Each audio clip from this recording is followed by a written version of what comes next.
Bubble Busters! My name's Hikari. I've been married to my husband Masato for 15 years. We ran into a few bumps on the road since we got married, but we've lived a good life for ourselves despite that.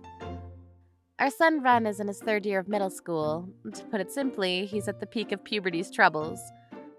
I've been living in Masato's hometown, and his mother has been a great help for me this whole time. Unfortunately, she had a stroke 2 years ago and she needs to be cared for now. You're looking well today. Well, you're always taking care of me, Hikari. Thank you for your help. Well, on her good days, we have conversations, but on her bad days, her stroke has lingering effects. Sometimes we can't keep a conversation going. I've felt the stress of a nurse over these 2 years. Every day has been a chore of cleaning and nursing. Still, I remember the kindness of Masato's mother and work to pay her back for it. But one day, I was cleaning Masato's room and the vacuum cleaner picked up something. I checked it out and saw that it was a piece of paper that the vacuum cleaner couldn't suck up. I pulled the paper from the vacuum and saw that it was a photograph. I couldn't believe it. But the photo showed my husband kissing a woman I didn't know. When I looked at the photo, I heard Masato's mother. Oh, is something wrong? I'm feeling fine today, but I don't know how long this will last. I'd like to talk about what will happen when I'm gone. Hey, don't talk like that.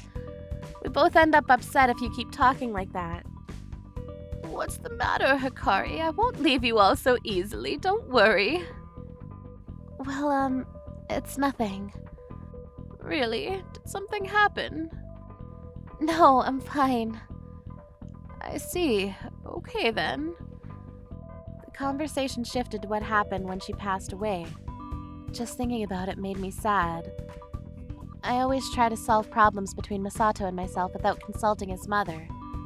I didn't want to make her worry about us. One day, Ren and Masato came home together from cram school. I felt anger welling up inside of me at the sight of his face. Dinner time, everyone! What's on the menu today? Fried chicken. Again? We're sick of that. Huh? But you said it was good before. Well, you already made it, so I guess we'll eat it. After dinner, I asked Masato about the photo when we were alone together. I found this photo when I was cleaning today. What is it? Ah! Where'd you get that? I said before. I just found it while I was cleaning. Don't lie to me! You've been going through my stuff. I can't believe you! What kind of sick person would pick apart someone else's belongings? Long story short, Masato played dumb, calling me a liar even as I held the photo. I was amazed by his bold deception. Maybe it was because of Masato's loud voice, but Ren came running into the living room. What's going on? Ren, nothing. How could it be nothing? I heard Dad screaming at you. But I'm pretty sure I get the picture. This crazy bitch has been snooping around my stuff!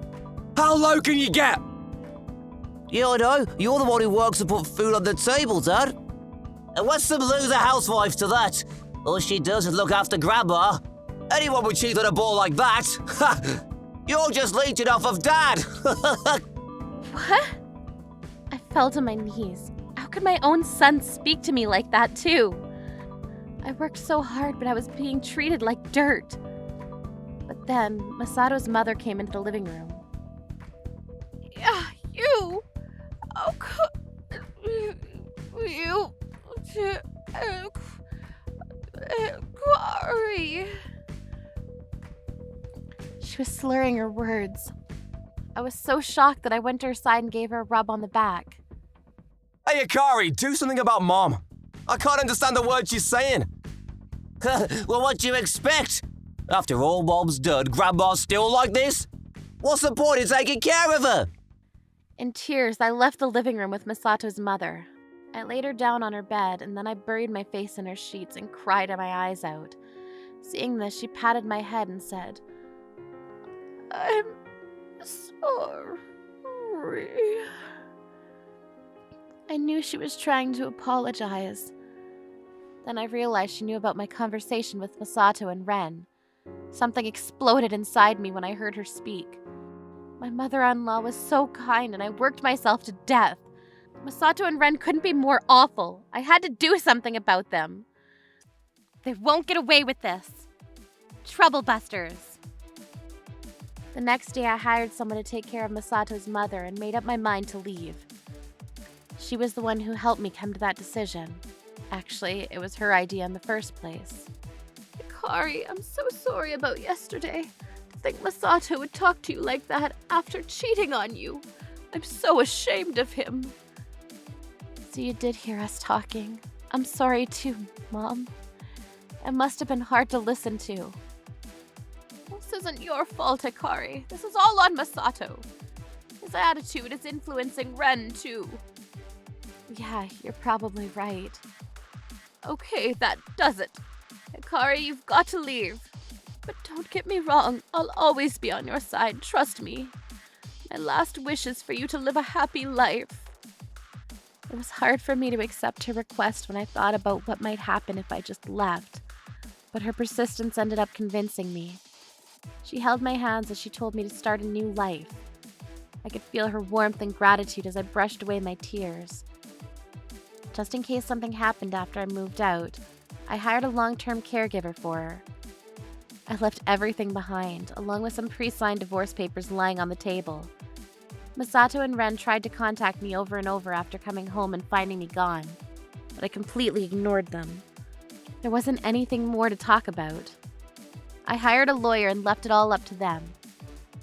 My requests were giving up custody rights, division of our assets, and a restraining order. The lawyer explained to me that even though I was a housewife with no income, the things I bought with the money Masato earned while we were married could be considered shared assets. When the lawyer contacted Masato, he surprisingly agreed to our terms. We agreed on splitting our assets in cash, so he sent me 2 million yen. 3 months later, I got something in the mail just as I'd started working part-time and had gotten used to living alone. It was from a legal office I wasn't familiar with, and what I found inside struck me speechless. Why, you ask? Well, it was a notice saying that Masato's mother's last will was being administered. There was a letter in her handwriting addressed to me included as well.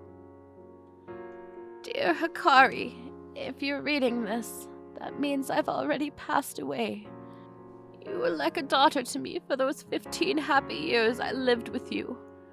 Thank you, and please forgive me for raising a son like Masato.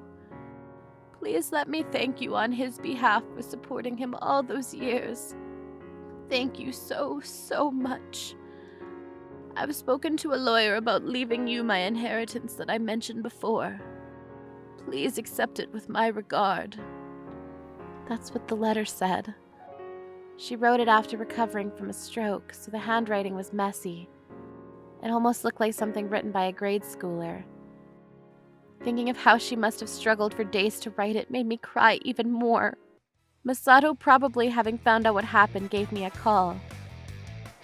Hikari, it was all my fault. Can we start over? How dare you?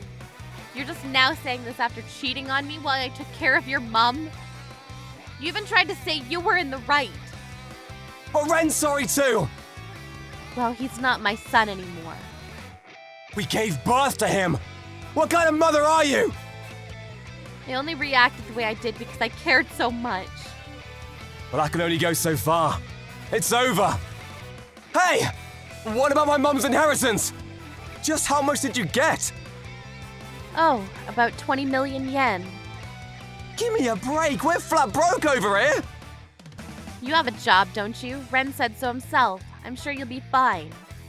But I got fired when they found out I had an affair. Well, you made your bed. Now sleep in it. But please, I want to get back together and fix things. Nothing you say will change my mind. Then I hung up on him. I can picture how Masato and Ren are doing with no money and no one to clean up after them. Masato must have accepted the terms of our divorce so readily because he thought he'd inherit his mom's money. I know that the most fitting punishment for those two is to make them think about just what they've done. It wouldn't be fair to my late mother-in-law to let them off the hook now. Isn't that right, Mom? Troublebusters.